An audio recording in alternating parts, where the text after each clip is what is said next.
여러분 안녕하세요. 오늘은 제가 평등과 효율에 대해서 말씀드리려고 합니다. 요즘 우리 사회에서도 흔히 말하는 진보, 보수, 이 이념의 갈등과 또 이거에 대한 토론이 많죠. 또 경제 정책에 있어서도 진보적인 가치가 중요하냐, 보수적인 가치가 중요하냐 이런 논쟁이 많습니다. 그 중에 핵심적인 가치가 바로 효율과 평등입니다.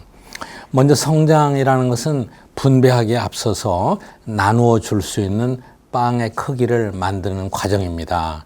그렇기 때문에 성장 과정에서는 빵을 크게 빨리 만들기 위해서 효율을 강조합니다. 지속적으로 경제가 성장한다는 것은 경제 기본 원칙에 입각해서 제한된 자원을 효율적으로 활용해야만 가능하기 때문입니다. 성장의 원동력이 되는 기술 개발이나 발명, 비용 절감도 따지고 보면 모두 다 효율성의 개선입니다. 그러나 평등지향적인 정책은 빵의 크기가 아무리 크다 할지라도 각자에게 돌아갈 분배의 몫을 먼저 고려합니다. 빵이 아무리 커진다 할지라도 상대적으로 자기 몫이 적어지면은 누구나 마음이 편할 리가 없지 않겠습니까? 그래서 남이 가져가는 빵을 곁눈질하면서 공평한, 페어한 분배에 관심을 갖게 됩니다. 그렇다면 무엇이 가장 공평한 것일까요? 효율성의 잣대는 객관적으로 항상 명확합니다. 가장 적은 자원으로 가장 많은 것을 만들어내면 됩니다. 그런데 형평성의 기준은 반드시 그렇지가 않습니다. 효율성은 최소의 비용으로 최대 효과를 가져오는 것이지만은 바람직한 형평성의 기준은 어떻게 설정해야 되느냐, 이것 자체부터가 논란이 많습니다. 예를 들어서 모든 국민이 동일한 소득을 갖게 해서 흔히 말하는 지니 계수가 0이 된다면은 이것이 가장 만족한 어떤 기준일까요? 지니 계수가 0이 된다는 것은 모든 국민들이 다 평균적으로 똑같게 분배를 갖게 되는 거고, 지니 계수가 극단적으로 1이 된다는 것은 한 사람이 다 가져가는 거죠. 대개 지니 계수가 높아지면은 형평, 분배가 별로 잘 안 된 거죠.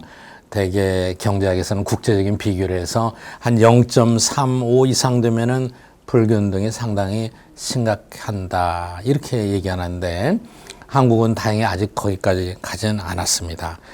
그러니까 지니 계수가 0이 된다는 것은 모두 다 똑같이 분배하는 것인데 이것은 실현될 수도 없고 또 바람직하지도 않습니다. 그렇다면 어떤 게 가장 공평한 것일까? 한번 생각해 보시죠. 어느 날 이제 ABC 세 사람이 마치 로빈슨 크루소처럼 망망대해 고해 남게 되었습니다. 세 사람은 나이와 신체 조건, 능력이 모두 비슷합니다. 물려받은 것도 동일하다고 가정해 보죠. 차이가 있다면은 단지 성격뿐입니다. 개미형의 A는 다음 날부터 부지런히 노력하고 그럴싸한 집도 짓고 폭풍에 대비한 여러 가지 장비도 만들었습니다. 메뚜기형 B는 느긋한 성격이지만 제 앞가림은 할 정도로 근근히 자기 것만 챙겨나갑니다. 그러나 문제는 배짱이 같은 C였습니다. 천하 태평인 C는 매일매일 흔히 말하는 무의 도식으로 버텨나갔습니다. 이런 생활을 몇십 년 하다 보니까 처음에는 동일한 조건으로 세 사람이 출발했지만은 시간이 갈수록 격차가 크게 벌어질 수밖에 없었습니다. 마을로 이어지는 도로와 교량, 주변 환경의 개선은 물론 모든 그 섬의 공익을 위한 비용은 모두 개미형인 A의 책임이 됐습니다. 그러니까 개미인 A도 점차 마음이 편치 않게 됐습니다. 나도 배짱이처럼 편하게 지낼 수 있는데 B는 중간형이었죠. 부유한 사람이 더 많이 부담하는 것이 공평하다고 설득하지만은 A의 마음이 편치가 않습니다. 이것은 유명한 T.S. 랜즈버그의 페어 플레이에 나오는 내용입니다. 이것은 단순한 우화가 아닙니다. 남이 가진 장난감을 막무가내로 달라고 울어대면은 여러분 그런 어린애한테 가정에서는 어떻게 교육을 시키죠? 대답이 분명합니다. 그러나 정작 어른들의 세상에서는 반드시 그렇지는 않습니다. 많이 번 사람이 훨씬 더 많은 세금을 내는 누진세가 보편화되어 있고 사회 여러 가지 보장 시스템도 일반적으로 널리 보급되어 있습니다. 평등성을 강조하자면 오히려 누진세보다는 모든 사람이 동일한 비율로 세금을 내는 게 맞는 거겠죠. 의료보험의 통합이나 학교 교육의 평준화 이런 것들은 모두 다 형평과 평준화의 가치를 존중해서 나오는 정책들입니다. 여러분, 평등지향적인 사회일수록 개미형 인간이 살아남을 공간이 계속해서 열악해지겠죠.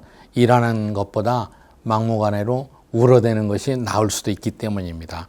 그래서 능력에 따라서 일하고 필요에 따라서 분배하자는 사회주의가 극단적으로 등장했기도 했습니다만은 결국은 실패로 돌아갔죠. 스웨덴이나 핀란드 같은 이 복지형 국가의 경제적 고민도 여기에서 비롯됩니다. 경제 성장이 모든 사람들을 행복하게 만들어 주지는 못합니다만은 그렇다고 해서 분배와 형평만으로 사회 후생이 증가하는 것도 아닙니다. 일단 효율적인 방법으로 나누어 가질 수 있는 분배 몫을 커지게 하는 것이 중요합니다. 물론 지나친 빈부격차는 사회적인 위화감과 갈등을 증폭시켜서 사회 전체의 안정성을 해칠 수도 있습니다. 그렇다고 지나치게 형평을 강조하면은 성장의 원동력이 훼손되는 이런 모순과 딜레마를 우리가 항상 안고 살아갑니다.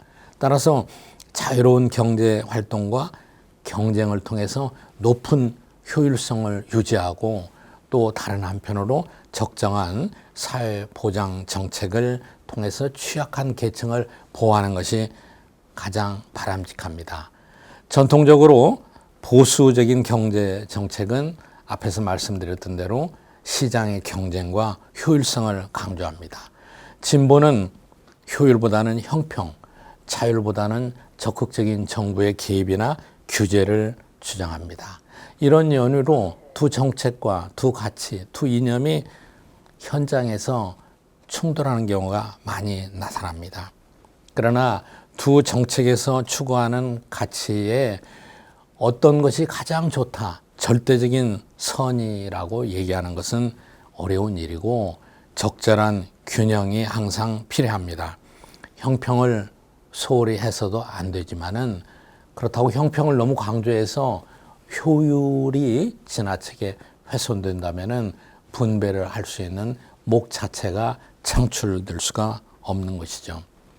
개인의 물질적인 행복은 자신의 몫을 자신의 욕구로 나눈 값입니다.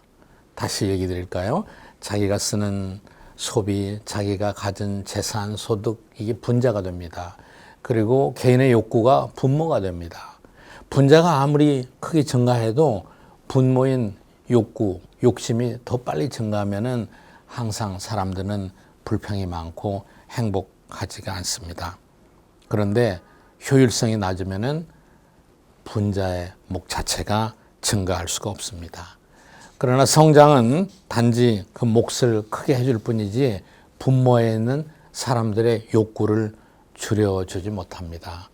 유명한 송임포의 성심록에 보면은 만족함을 아는 사람은 부족해도 즐겁게 살지만 족함을 모르는 사람은 아무리 부귀를 누려도 근심 속에서 산다는 말이 있습니다. 여러분, 형평과 효율의 적절한 균형을 통해서 우리 사회 전체가 행복하게 살아가는 것이 가장 이상적이라고 말할 수 있습니다. 감사합니다.